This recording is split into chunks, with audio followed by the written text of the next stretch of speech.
So the ego thought is the first thing that you have to deal with, is that God is in control. He gives us free will. And then he also will give us the roadmap when we connect to him to give us his direction, because often we get to going. I know that was me.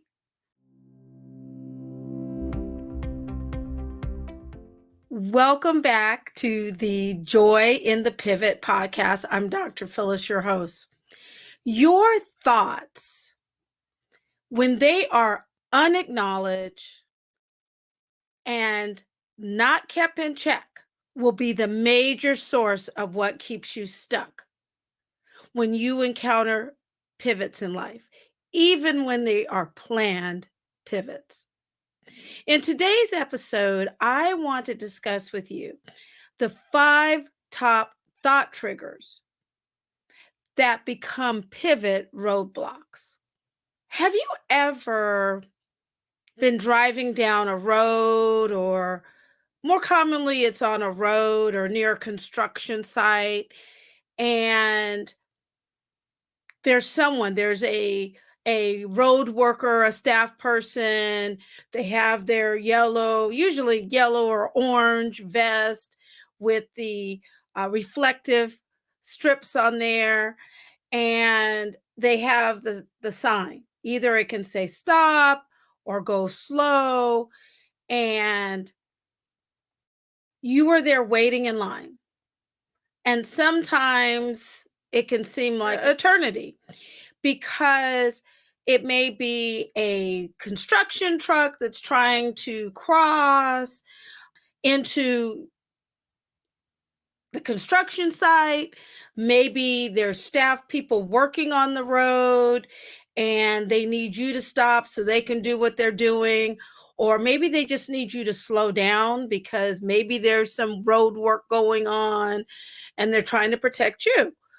But often it's just they're trying to slow the process down. So I want you to think about that. Your thoughts actually can work like those signs. Either they can say stop, they can say slow down, or they can say go ahead, and they're waving you on. But very often your thoughts can become stop signs. And if you're not careful, you'll just stay stopped at that stop sign, never going forward, while life is just passing you by. And you continually keep thinking about what could be, but you never get ahead.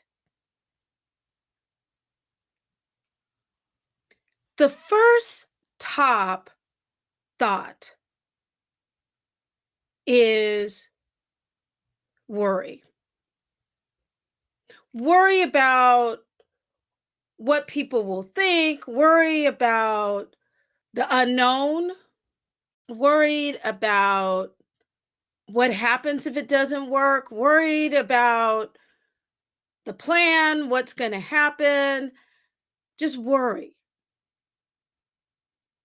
You're in a new situation.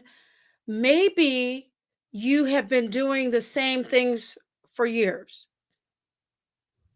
Maybe you have invested a lot of time and money in your education and trying to get to a certain place in life, to a certain job.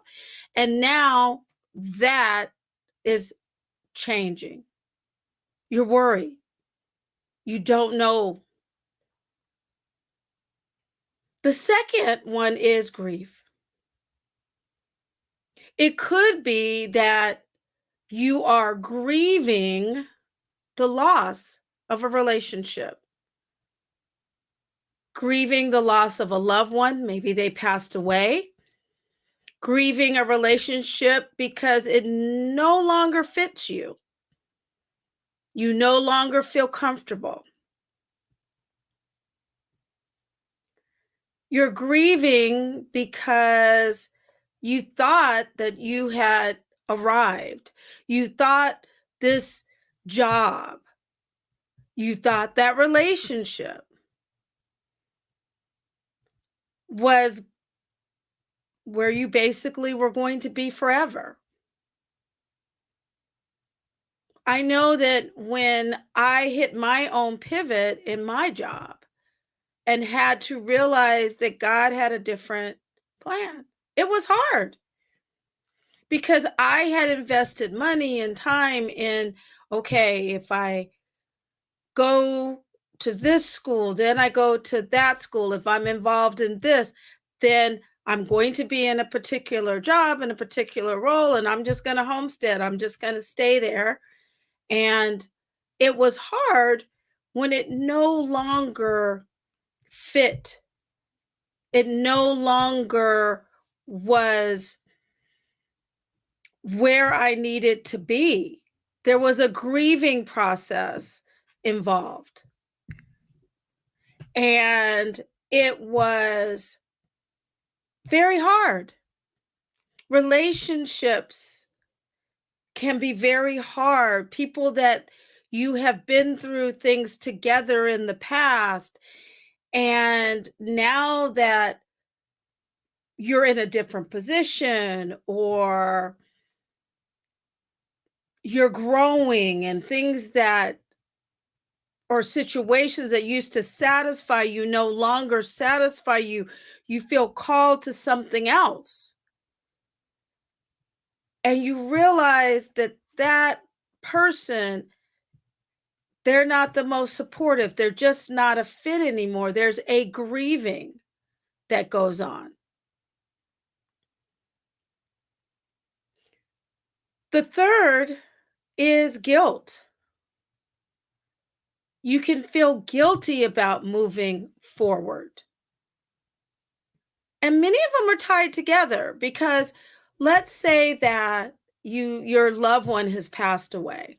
Could be a parent, could be a spouse, could be a child, or someone else who's significant in your life. There is a guilt that can develop, and it's very common that you feel guilty that you're still here to the point that you don't feel right moving forward. Or maybe there's guilt that, gosh, Lord, did I waste all that time? Did I waste all the time, the years of the past to get to this point and life is taking me to a different direction? Was that all for nothing?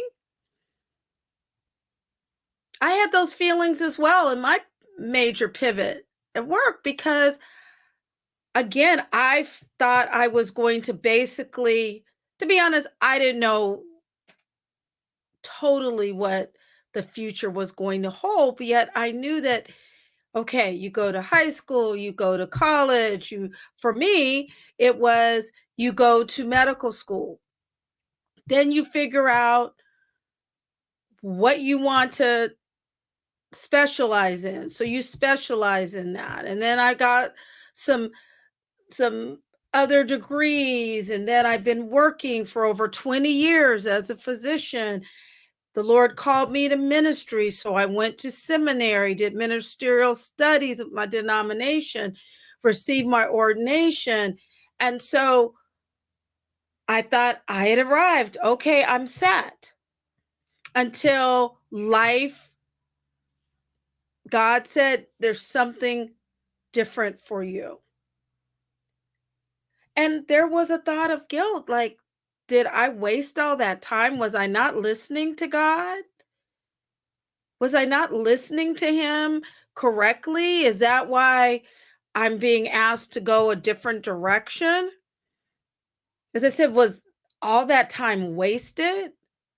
And especially, I will say that it actually ties in guilt and shame can be partners because when I had my pivot at work, there was a large amount of shame because there was a point in time that I was in a certain position and I was so wrapped up in that idea that, okay, I'm being pivoted, I'm pivoted here, and what are people going to say, right? What are they going to say because I'm no longer doing that position anymore?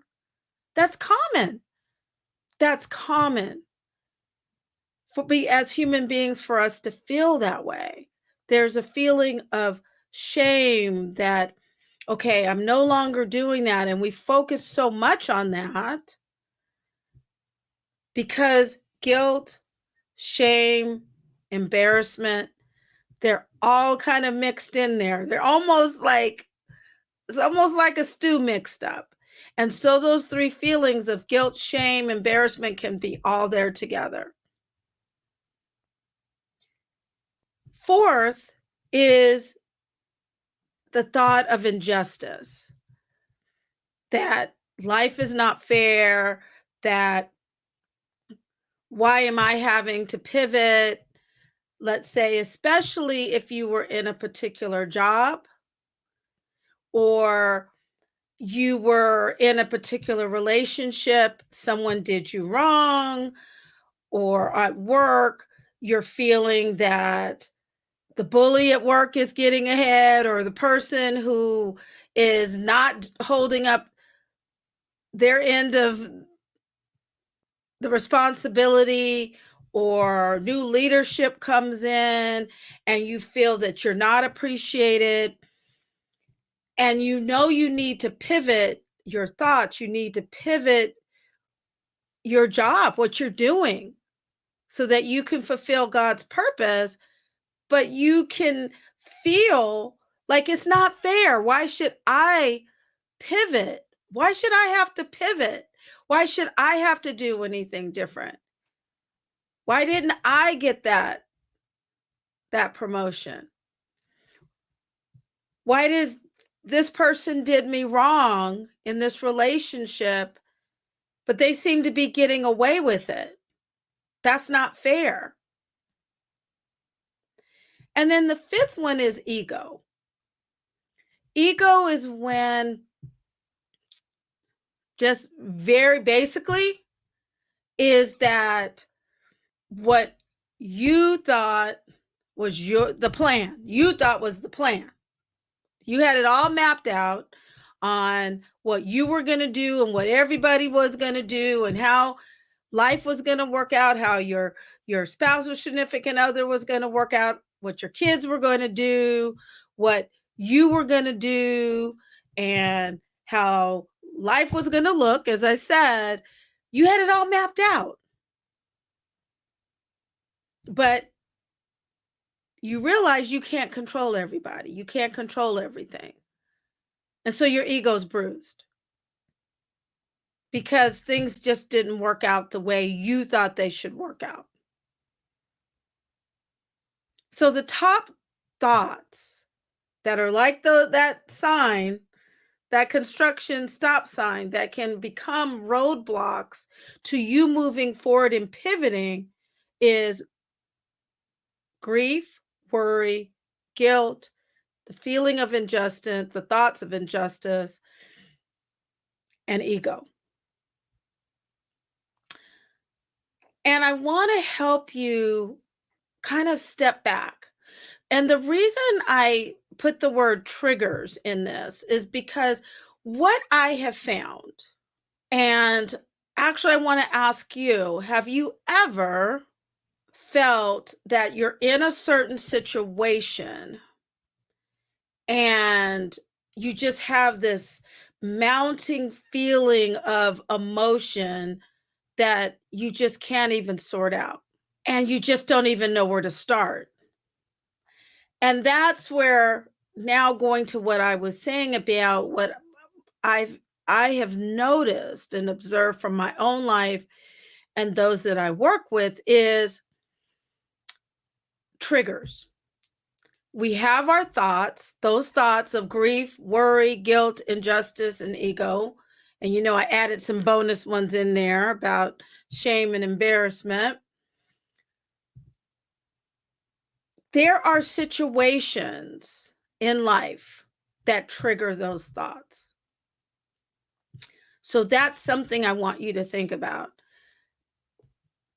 Not only when you're there trying to get even started in your pivot, and these thought triggers are holding up the stop sign, right? Their stop sign on what's keeping you from moving forward is they'll keep raising their heads even after you call them out. These are those thought triggers that you're going to continually have to face as you go through your pivot. And they're just a part of life. Because in life, there's always that spiritual warfare of who God has created us to be, which is that ultimate goal out there, which is to live in God's purpose for our life. And then the negative, Satan trying to get busy to undermine that. Because he doesn't want you to move forward. He wants you to stay stuck. And when you have any of those vulnerabilities, be it in the area of grief, worry, guilt, injustice, ego, and the bonus, shame and embarrassment, if he can continually get in your head as you're going through life and trigger those thoughts, you go backwards. You can't move forward because you're continually going back. And when you continually go back to those thoughts and you're not keeping them in check or calling them out, you don't move forward and you continually relive those old narratives, the old experiences from the past, and you start beating yourself up. And you're stuck. You're stuck. The major thing I want you to do is take a high level view. I want you to go really high, really high. They say high level view. I want you to take a high level view of your life. I want you to recognize these thoughts that trigger emotions and feelings within yourself that can make you retreat. They become those stop signs that make you retreat, stay stuck, and don't step forward. Because I think the biggest thing that you have to remember, the biggest key take home message that you have to keep in mind, that God is in control. God is in control. He has a plan for your life. And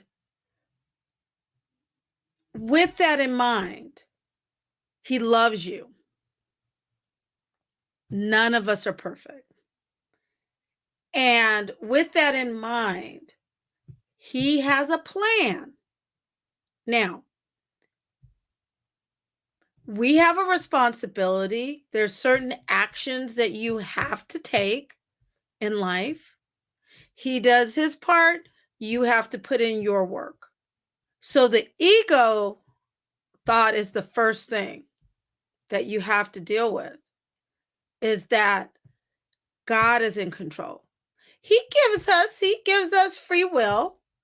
And then he also will give us the roadmap when we connect to him to give us his direction. because often we get to going. I know that was me so often in life. There was a point at which I would think I wouldn't even give God a chance to answer me. I wouldn't even give him a chance to, like, I'd say, Lord, what do you want me to? I wouldn't even give him a chance to answer. I'd ask him the question and give him the answer at the same time.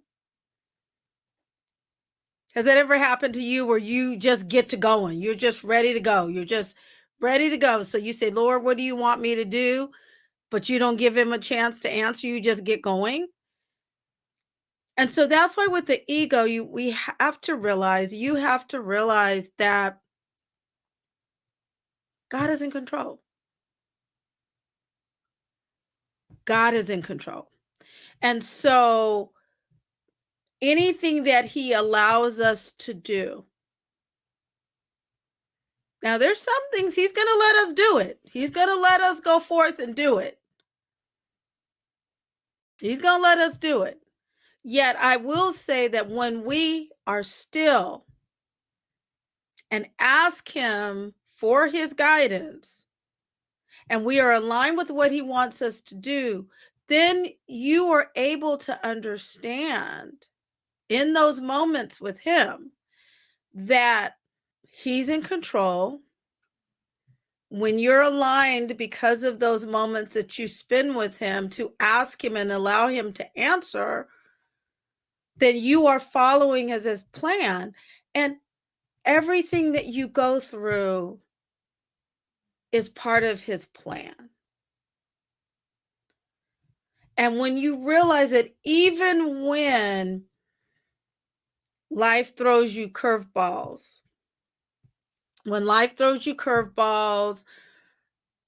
or negative situations happened, God will still get the glory. He is in control.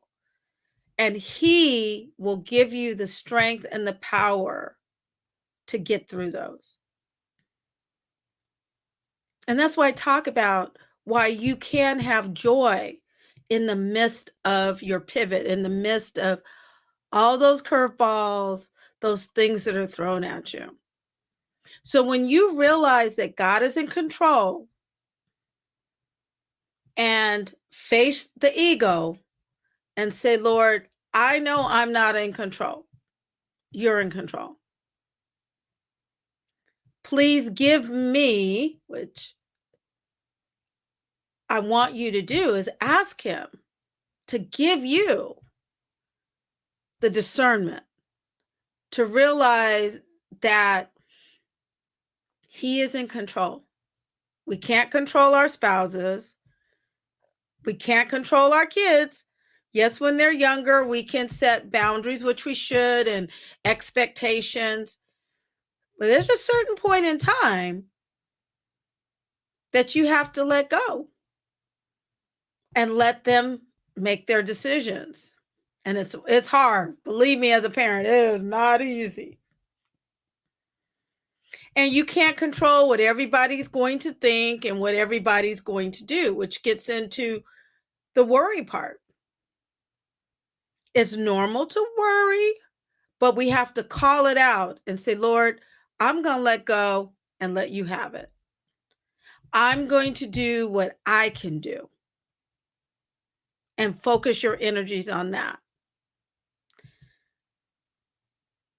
The guilt, as I said, none of us are perfect. We all have sinned. We all have made mistakes and fallen short, but we're human. And nothing ventured, nothing gained. If you've loved someone and given of yourself with the right intention, you showed up the best you can do, God knows. And nothing that you have experienced is wasted. So you don't have to feel guilty when you leave it at his feet. You don't have to live under condemnation.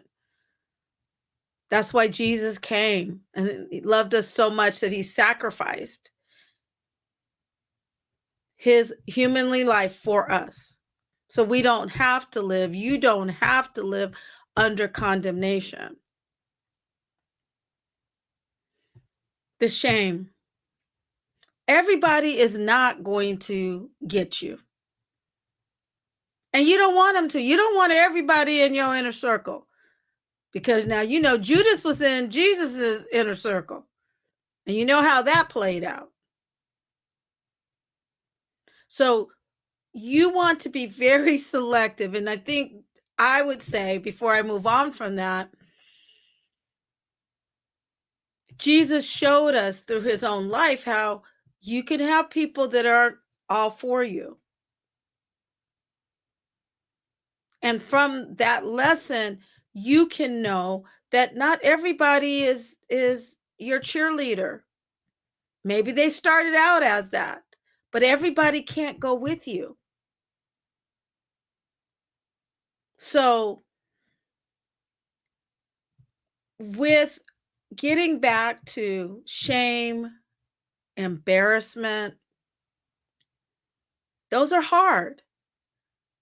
Yet know that those who truly get you, those who truly are in your circle, they understand, they're cheering you on, they're encouraging you, they're the most important. And God will take care of all the rest. He is the true judge. You keep pushing ahead. You keep going. And God will put you with the right people who will take you where he needs you to go. Injustice. We talked about that God is the judge. I know. It can seem so unfair when it looks like the person who's done you wrong, the person who continually does wrong, not just to you, but to other people, they seem to be getting ahead without any punishment. Yet I want you to understand that, yeah, it may look like maybe your boss is snowed or or decides to, when I say snowed, they're just like not seeing how that person is acting at work, or maybe there's someone in the family, your family, or in the community that you're seeing that they seem to be getting away with things. But you're talking about human beings judging human beings. But God sits high and he looks at all of us. And all of us will have to answer for what we do, what we say, what we think. And you don't want to be held up and kept from what God has in store for you, worried about them. And I want to say this because whenever those thoughts come to my mind, and hopefully this will be helpful to you, I think about the story of Joseph and Jacob's son, Joseph, and how, he was one of the favored sons. And he had the coat of many colors, and he got to talking to his brothers about what his dreams had showed him, what God had showed him he would be in power. And the brothers got jealous, and they buried him and sold him. And you remember the story where Joseph, then he's sold into bondage. He's in Potiphar's house, and he was like put in a high position, and Potiphar's wife, lied on him because she wanted to sleep with him, and he refused because he respected his boss. And then Joseph was thrown in jail. But ultimately, because he continued to do what God had for him to do and gifted him with, he then was able to, he was an interpreter of dreams. He then was able to go to the king's home, and he became a powerful leader. And ultimately, when he was reunited with his brothers, he said he could let it go because what they had meant for his harm, God used for his good. And the reason I bring this up is because this is what I remind myself about, and I want you to remind yourself about. When you see or when you feel that people have done you wrong, or they've spoken about you wrong, or people have decided they're going to do your public relations when they're totally off base, and they're telling the story, and they're as I said, they're saying negative things about you, and you feel it's unfair. Remember, what others may mean for your harm, God's going to use it for your good. Because I can tell you, over my life, situations and people that at the time seemed to be so negative, if they had not done what they had done, which I believe God had hardened their hearts so that I would continue in my own transformational pivot, I wouldn't be sitting here and talking to you today. I wouldn't be a transformational life coach and mentor. I would not have gotten off of that treadmill hamster wheel that I had created of a life. So what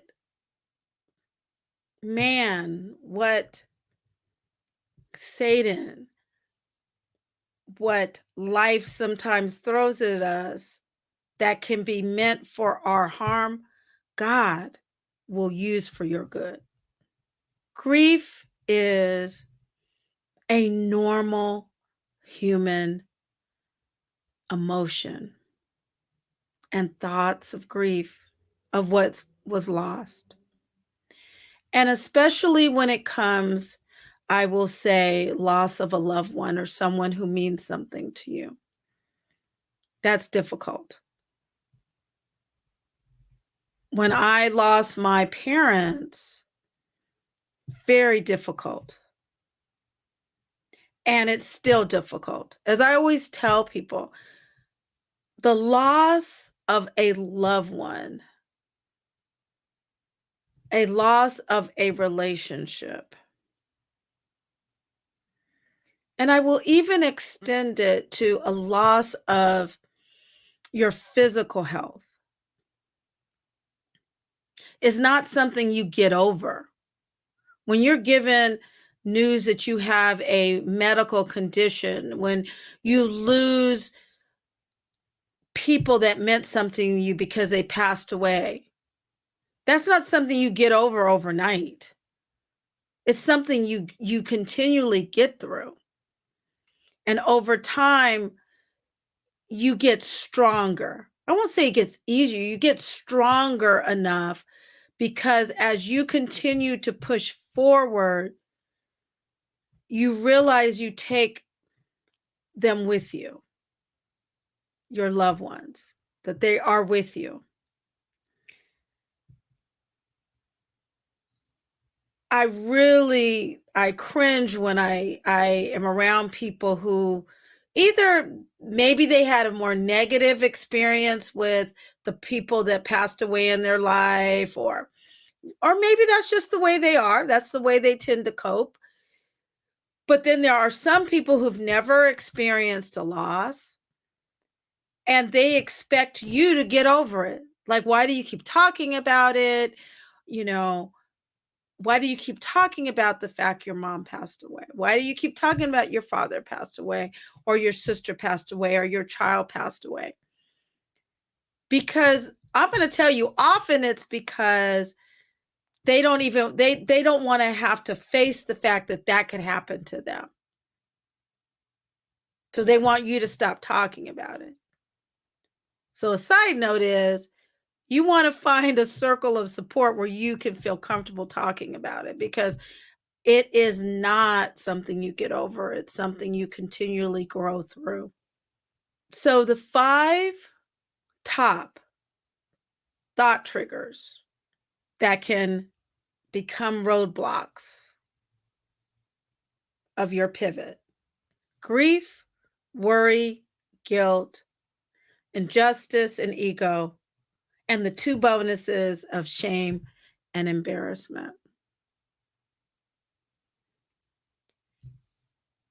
Once you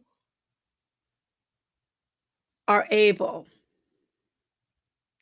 to call them out, because you know that they happen. They're normal human thoughts and emotions, because they're feelings, right? That's the emotions part that then become thoughts. How we feel become thoughts, and they're tied together.